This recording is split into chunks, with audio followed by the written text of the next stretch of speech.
अगर कोई baby 37 weeks के बाद जन्म लेता है, 8.5 महीने के बाद जन्म लेता है, तो वो टर्म बेबी है, फुल टर्म बेबी है।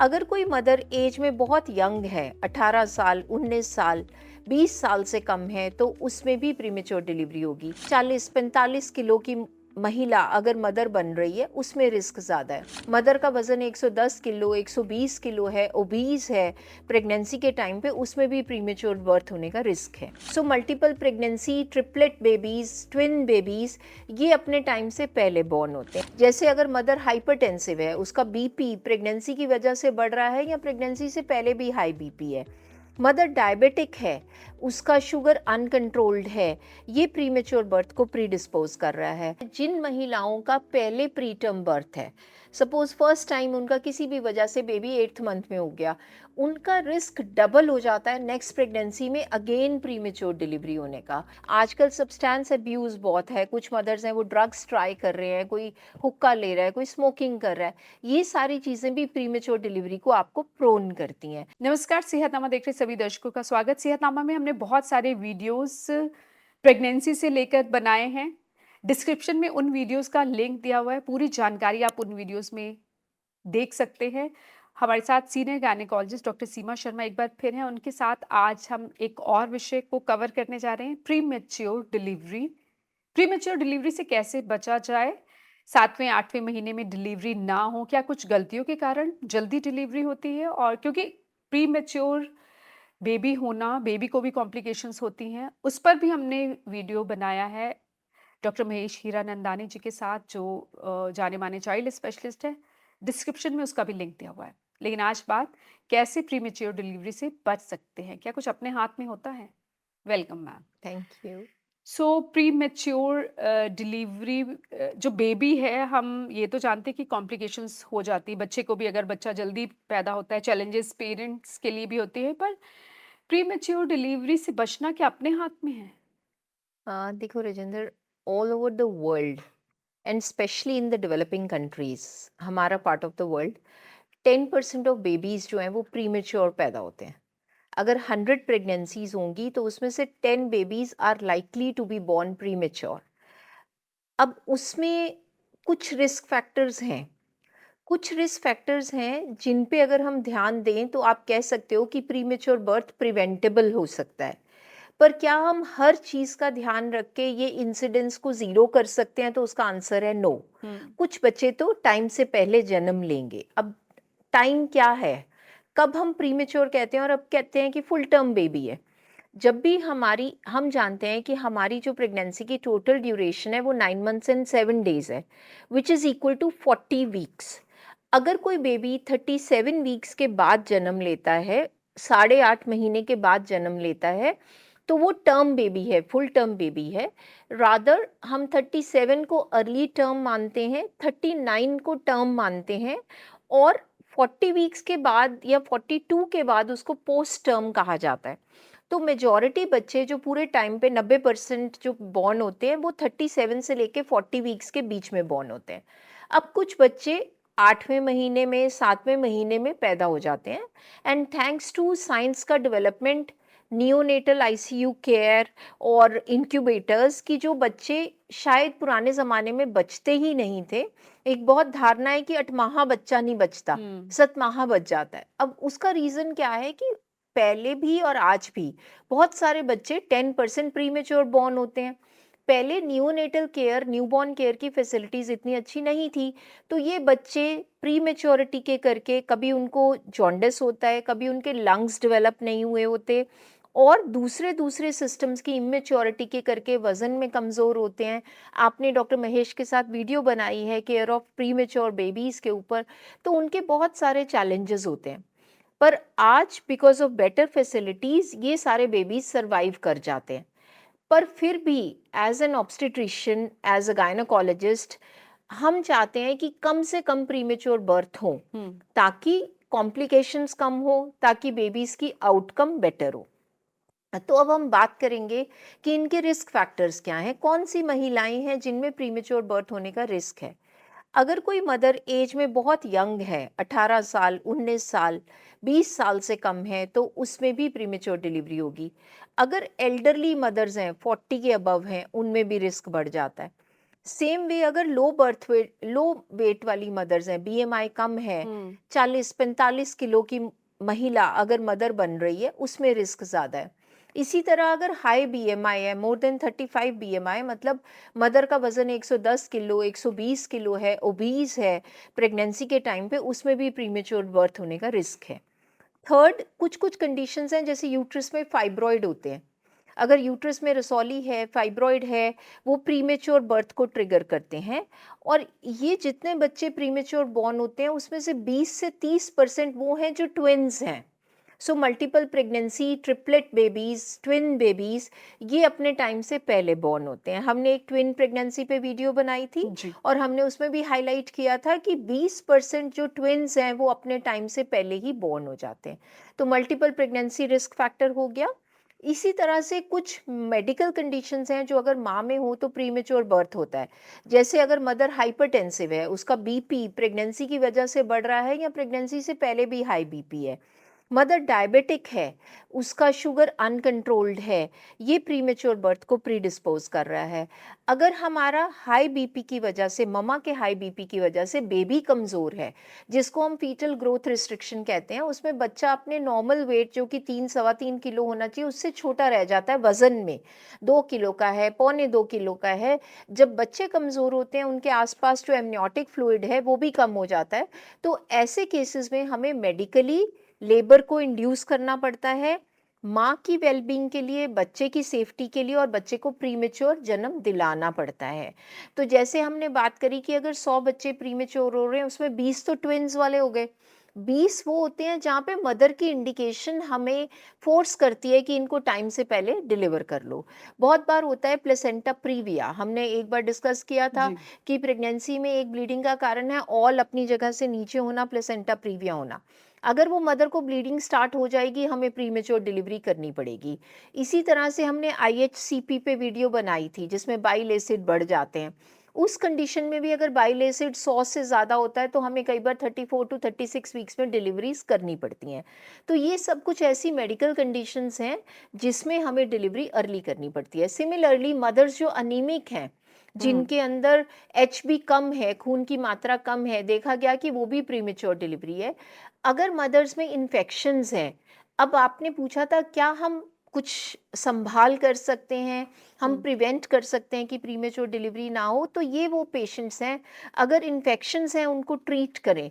इन्फेक्शंस कौन सी हैं? Urine infection. ओके। अगर किसी भी गर्भवती महिला में यूरिन इन्फेक्शन है और हमने उसको ट्रीट नहीं किया, तो उसकी वजह से प्रीमेच्योर लेबर शुरू हो सकती है। मतलब यूटीआई यूटीआई की यूटीआई, वजह से बिल्कुल, एक प्रेग्नेंट महिला की नको प्रीमेच्योर प्रीमेच्योर डिलीवरी लेबर हो हो सकती सकती है, है। बिल्कुल। क्योंकि इन्फेक्शन है, वो इन्फेक्शन यूट्रस को अफेक्ट करती है, हमारे अनबॉर्न बेबी को अफेक्ट करती है और वो लेबर के प्रोसेस को टाइम से पहले ट्रिगर कर देती है। Next is vaginal discharge. तो कुछ मदर्स, हमने ल्यूकोरिया डिस्कस किया था, विजाइनल इन्फेक्शंस डिस्कस करी थी। कभी कभी कुछ महिलाओं को प्रेगनेंसी में स्मेली वाटरी डिस्चार्ज रहता है, ये इन्फेक्शंस भी प्रीमेच्योर लेबर को ट्रिगर कर देती हैं। तो कुछ कुछ मेटर्नल इन्फेक्शंस हैं, आप देखिए जैसे डेंगी है, टाइफॉइड है, अगर मदर को बहुत हाई फीवर आएगा तो रिस्क होता है कि मदर को टाइम से पहले लेबर शुरू हो सकती है।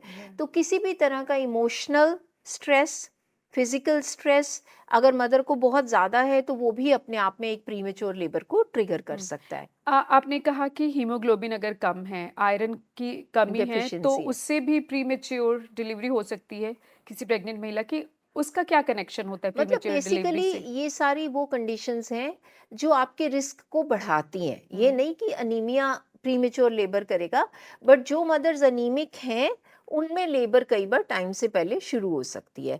तो अगर हम बात करें कि कौन से कारण हैं जो हम प्रिवेंट कर सकते हैं, वो यही कारण है। अगर मदर्स अनीमिक हैं उसको करेक्ट करिए, मदर को यूटीआई है उसका ध्यान रखिए, शुगर है कंट्रोल्ड रखिए, ब्लड प्रेशर हाई नहीं होना चाहिए, बच्चे की ग्रोथ की मॉनिटरिंग होनी चाहिए। अगर इन सब चीज़ों को हम कंट्रोल्ड रखेंगे तो हम प्रीमेच्योर डिलीवरी के रिस्क को कम कर सकते हैं। मतलब 7th और 8th मंथ में जो कई बार अनएक्सपेक्टेड डिलीवरी होती है, कुछ तो आपको पता ही होता है ना कि बिल्कुल। अगर हाई बाइल एसिड है, आप प्लेसेंटा प्रीविया है, वहाँ पे राइट। तो आपने कहा कि वो प्लेसेंटा प्रीविया में जैसे होना ही है, हुँ, थोड़ा जल्दी आप डिलीवरी करा देती हैं। हुँ। लेकिन ऐसी कंडीशन जो अपने हाथ में है, वहाँ पर 7वें 8वें महीने में आपका बच बच सकते हैं। हाँ जी, बिल्कुल, कुछ ऐसी कंडीशंस जैसे इन्फेक्शन हो गया हमारा, है ना? और शुगर हो गई, अगर हम इसको कंट्रोल रखेंगे तो हम प्रीमेच्योर लेबर को प्रिवेंट कर सकते हैं। अब एक और कंडीशन है, जिन महिलाओं का पहले प्रीटर्म बर्थ है, सपोज़ फर्स्ट टाइम उनका किसी भी वजह से बेबी 8th मंथ में हो गया, उनका रिस्क डबल हो जाता है नेक्स्ट प्रेगनेंसी में अगेन प्रीमेच्योर डिलीवरी होने का। और किसी की अगर 2 डिलीवरीज़ प्रीमेच्योर हुई हैं तो थर्ड में और भी ज़्यादा रिस्क बढ़ जाएगा। So, a past history of a preterm delivery makes the mother more prone to a future preterm delivery. By default जिन मदर्स का हम कहते हैं 10% रिस्क है फर्स्ट में, अगर आपकी फर्स्ट प्रीमेच्योर डिलीवरी है तो अगली बार आपका रिस्क मे बी 20% है और थर्ड टाइम 25% है। तो जो पास्ट हिस्ट्री है किसी भी माँ की वो बहुत इंपॉर्टेंट है। एक और हिस्ट्री बड़ी इंपॉर्टेंट है, वो है सर्वाइकल इनकॉम्पिटेंस। हमने एक वीडियो बनाई थी शॉर्ट सर्विक्स के ऊपर हुँ, कि कौन सी महिलाएं हैं जिनको शॉर्ट सर्विक्स होता है या प्रेगनेंसी में सर्विक्स को स्टिच लगाना पड़ता है, सर्वाइकल इनकॉम्पिटेंस। हुँ। तो वो वाली जो मदर्स हैं उनमें भी प्रीमेच्योर बर्थ होने के चांसेस ज़्यादा रहते हैं। अब कुछ महिलाएं हैं जिनमें 8वें महीने में वाटर बैग ब्रेक कर जाता है। जब वाटर बैग ब्रेक करता है, जो एमनियोटिक फ्लूइड है वो सारा लीक हो जाता है, वाटर अंदर कम रह जाता है और दर्दें शुरू हो जाती हैं। तो ये सारे रिस्क फैक्टर्स जो हैं ये प्रीमेच्योर डिलीवरी को ट्रिगर हुँ। कर सकते हैं। अपनी कुछ गलतियों के कारण भी ऐसा होता है 7वें 8वें महीने में आप बहुत तेज़ वॉक कर रहे हैं या आप बहुत ज़्यादा सीढ़ियाँ चढ़ उतर रहे हैं या आप कहीं बाहर पहाड़ों पे घूमने चले गए 7th 8th मंथ में, तो उससे भी क्या प्रीमेच्योर डिलीवरी के चांसेस होते हैं? देखिए, एज डॉक्टर्स जब पेशेंट हमें पूछता है क्या ट्रैवल करना सेफ है, तो हम उनको गाइड करते हैं कि अगर आपकी प्रेगनेंसी बिल्कुल अनकॉम्प्लिकेटेड है, सिंगलटन बेबी है, नेचुरली कंसीव हुआ है, प्लेसेंटा लो नहीं है, ट्विंस नहीं है, तो आप जा सकते हैं। लेकिन रूल ऑफ थंब क्या है, मैं अपने पेशेंट्स को क्या गाइड करती हूँ, आपने किसी भी प्रेग्नेंट महिला ने ऐसे ही माइंडफुल रहना है कि जैसे उसने एक न्यूबॉर्न बेबी को उठाया हुआ है। जब आपने कोई बेबी को उठाया होता है, आप भाग नहीं सकते, आप पहाड़ों पे बहुत चढ़ नहीं सकते, आप स्ट्रेनियस एक्टिविटी नहीं कर सकते, तो आप अपनी बॉडी को ऐसे ही हैंडल करेंगे जैसे आपने एक न्यूबॉर्न बेबी को उठाया हुआ है। So beautiful. Be very mindful whenever you are pregnant. आपकी कंडीशन बहुत इंपॉर्टेंट है, आपको उसको माइंडफुल रहना है, हुँ, इस चीज़ को भूल नहीं जाना। तो ठीक है, आप ट्रैवल कर सकते हैं बट स्ट्रेनियस एक्टिविटी को अवॉइड करना है। अगर आप डे टू डे अपना काम कर रहे हैं और माइंडफुल हैं, फिर कोई रिस्क नहीं है। हाँ, मतलब आप जो ये बात कही बहुत हुँ, खूबसूरत बात कही है कि हुँ, हमें लगता है कि जब बच्चा पैदा होगा और हाथ हुँ, में आएगा, हुँ। तभी हम अब हमें उसका ध्यान ज़्यादा रखेंगे, उसका ध्यान ध्यान रखना है रखेंगे। और हुँ, केयरफुल रहना है। लेकिन हुँ, आप प्रेगनेंसी में भी आप ये सोचिए कि हुँ। आपने एक एक न्यूबॉर्न बेबी को को उठाया हुआ है, बिल्कुल। उठाया हुआ हुँ, है। तो आप बस उतना ही करिए जितना बेबी को उठा के कर सकते हैं। आप जंप नहीं करेंगे, आप कोई वो जंपिंग जैक्स एक्सरसाइज़ नहीं करेंगे, तो उस तरह से स्ट्रेनियस एक्टिविटी मत करिए। और कुछ प्रिकॉशंस रखने चाहिए बस 7th 8th हमें मंथ में अपने प्रीमेच्योर डिलीवरी ना हो? बेसिकली देखिए, हमें पूरी प्रेगनेंसी की जर्नी में अगर हम अपनी डाइट का ध्यान रख रहे हैं, हुँ, अपने सप्लीमेंट्स रेगुलर ले रहे हैं, अपने मेडिकल चेकअप्स के लिए रेगुलर जा रहे हैं, अपने ब्लड प्रेशर का ध्यान रखने हैं, जो मदर्स डायबिटिक हैं शुगर्स को कंट्रोल रख रही हैं, रादर प्रेगनेंसी प्लान करने से पहले अपना वज़न रेगुलर नॉर्मल चेक कर रहे हैं और देख रहे हैं बड़ा हुआ है तो उसको कम करके ही प्लान कीजिए। अगेन, स्मोकिंग, जो मदर स्मोकर हैं they should quit smoking before they plan for pregnancy. Alcohol नहीं लेना चाहिए। आजकल सब्सटेंस अब्यूज़ बहुत है, कुछ मदर्स हैं वो ड्रग्स ट्राई कर रहे हैं, कोई हुक्का ले रहा है, कोई स्मोकिंग कर रहा है। ये सारी चीज़ें भी प्रीमेच्योर डिलीवरी को आपको प्रोन करती हैं। तो अपनी प्री प्रेगनेंसी हेल्थ को इम्प्रूव करके ही प्रेगनेंसी की जर्नी शुरू करने से भी आप अपना रिस्क कम कर रहे हैं। सिमिलरली एज, 21-22 साल के बाद ही हमें प्रेगनेंसी के बारे में सोचना चाहिए। और दूसरा, राइट टाइम पे प्रेगनेंसी कर लेनी चाहिए, ये नहीं कि 40 के बाद अब सोच रहे हैं कि अब बेबी कर लेते हैं। हुँ। तो ये सारी अगर हम प्री प्रेगनेंसी हेल्थ का ध्यान रखें, प्रेगनेंसी में अपने रेगुलर चेकअप्स करें, अपने न्यूट्रिशन डेफिशिएंसीज को कवर अप करें, फॉलिक एसिड, आयरन रेगुलर लें, तो आई थिंक फिर हम प्रीमेच्योर जो डिलीवरी है उसको प्रिवेंट कर हुँ। पाएंगे। अच्छा, आप जो अल्ट्रासाउंड करते हैं 7th 8th मंथ में, क्या उससे पता चल जाता है कि बेबी प्रीमेच्योर तो नहीं हो सकता? देखो राजिंदर, आपने बहुत इंपॉर्टेंट क्वेश्चन पूछा है। अब हम एज डॉक्टर्स, हमें कैसे पता लगता है कि प्रीमेच्योर हो रहा है? कुछ तो मेडिकल कंडीशंस हैं जहाँ पे हम अल्ट्रासाउंड करके बच्चे को कमज़ोर पा रहे हैं, तो हम गाइड कर रहे हैं कि ये आपका प्रीमेच्योर हमें करना पड़ेगा। मदर को बड़ा सारा फाइब्रॉइड है, ट्विन प्रेगनेंसी है, अल्ट्रासाउंड ये हमें सब कुछ बता देता है, हम आपको अलर्ट करके रखते हैं। बट जब कोई भी प्रेग्नेंट महिला हमारे पास इमरजेंसी में आती है, तो हमें कैसे शक होता है कि ये प्रीमेच्योर डिलीवरी की तरफ जा रही है? अगर उसको कॉन्ट्रैक्शंस या लेबर पेन्स टाइम से पहले शुरू हो गई हैं, वेजाइनल डिस्चार्ज या ब्लीडिंग हो रही है, वाटर बैग लीक हो गया है, और जब हमने इंटरनल चेकअप किया हमें लगा कि बच्चेदानी का मुंह खुल रहा है, या जिसको हम कहते हैं सर्विक्स डायलेट हो रहा है, तो उस केस में we suspect a preterm labour. अब तो ये भी कहा जाता है कि आप अल्ट्रासाउंड की हेल्प से सर्विक्स की लेंथ को मेजर कर सकते हैं, और अगर आपका सर्विक्स 2.5 सेंटीमीटर से शॉर्ट हो रहा है या डायलेट हो रहा है, तो आपको डायग्नोज करना है कि आपका पेशेंट प्रीटर्म लेबर में जा रहा है। तो बहुत बार अगर मेरे पास 100 पेशेंट्स थ्रेटन्ड प्रीटर्म के साथ आए, थ्रेटन्ड का क्या मतलब है कि दर्दों में आए से और हमें लगा कि अब डिलीवरी शायद हो सकती है, तो उसमें से भी 80% पेशेंट हमारे मेडिसिन्स देने से, एंटीबायोटिक देने से, बेड रेस्ट लेने से आउट ऑफ लेबर चले जाते हैं। सिर्फ 10 to 20% अगेन वो फाइनल बचते हैं, जो कि प्रीमेच्योर डिलीवरी हमारी सब कोशिशों के बावजूद हो जाएगी। जैसा हमने डिस्कस किया कि 10% is the incidence of preterm labour. जो आते भी हैं उसमें से भी 50-60% हमारी इंटरवेंशन के बाद हम वो लेबर को वहीं पे रोक पाते हैं।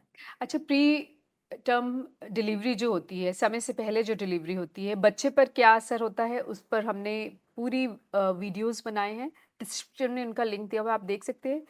लेकिन क्या प्री टर्म डिलीवरी का असर माँ की सेहत पर भी पड़ता है? देखिए, माँ की सेहत पे सिजेरियन हो रहा है प्रीमेच्योर, डेफिनेटली वही रिकवरी टाइम ज़्यादा रहेगा। लेबर हो गई है तो मदर पे इतना असर नहीं है, बट आप ऐसा सोचो कि emotionally it is very demanding. हुँ। एक प्रीमेच्योर बेबी को लुक आफ्टर करना वर्सेस फुल टर्म बेबी को लुक आफ्टर करना, वो अपने आप में ही टैक्सिंग है। क्योंकि छोटा बच्चा वजन में कमज़ोर होता है, 1 सवा 1 किलो का बच्चा पालना वर्सेस 2.5 किलो या 3 किलो का बच्चा पालना, तो उसके फीडिंग इश्यूज़, उसकी आफ्टर केयर, वो सब बहुत डिमांडिंग है। एज सच मदर को इतना रिस्क नहीं है, बेबी को ज़्यादा रिस्क है, बट मदर के लिए वो बेबी को बड़ा करना, उसको 3 महीने 4 महीने जब तक वो अपना एवरेज वेट करेगा। और देखा ये गया, जो बच्चे प्रीमेच्योर होते हैं बाद में भी इनके माइलस्टोन्स थोड़े थोड़े पीछे ही आते हैं, क्योंकि 9 महीने का बच्चा पूरा तैयार है बाहर आने को, 7वें महीने में आ गया तो वो 2 महीने का तो लैग चलता ही रहता है उसका। ये बच्चे इन्फेक्शंस को ज़्यादा प्रोन होते हैं, इनकी बॉडी की इम्यूनिटी थोड़ी वीक होती है, थोड़ा वेट गेन स्लो चलता है, फीडिंग में थोड़े थोड़े इश्यूज आते हैं, सो वो सब चैलेंजेस पेरेंट्स को फेस करने पड़ते अच्छा, हैं। एक चीज़ आपने कही कि ये कहते थे और मैंने भी ये सुना है, बहुत साल पहले ये कहते थे कि 7वाँ बच्चा बच जाता है, 8वें में मुश्किल होता है बचना, ऐसा होता है? नहीं, ऐसा मुझे नहीं लगता ट्रू है। ऐसा तो ट्रू नहीं है। अब तो साइंस ने यही प्रूव किया है कि with every day, with every week the survival improves. तो अगर मैंने 28 वीक्स का बेबी डिलीवर किया वर्सेस 32 पे डिलीवर किया, तो 32 वाला बेटर ही रहेगा। मुझे ऐसा मानना है कि पुराने टाइम पे ये धारणा ऐसे बनी होगी कि ज़्यादा डिलीवरीज 8वें में प्रीमेच्योर होती हैं, 7वें में होती ही कम है। तो हुँ। डेफिनेटली जो ज़्यादा 100 बच्चे प्रीमेच्योर 8वें में पैदा हो रहे हैं, उसमें से 20 बचे, 10 नहीं बचे, तो वो वहाँ से शुरू हो गया। अदरवाइज़ इसमें साइंटिफिकली कोई ट्रुथ नहीं है।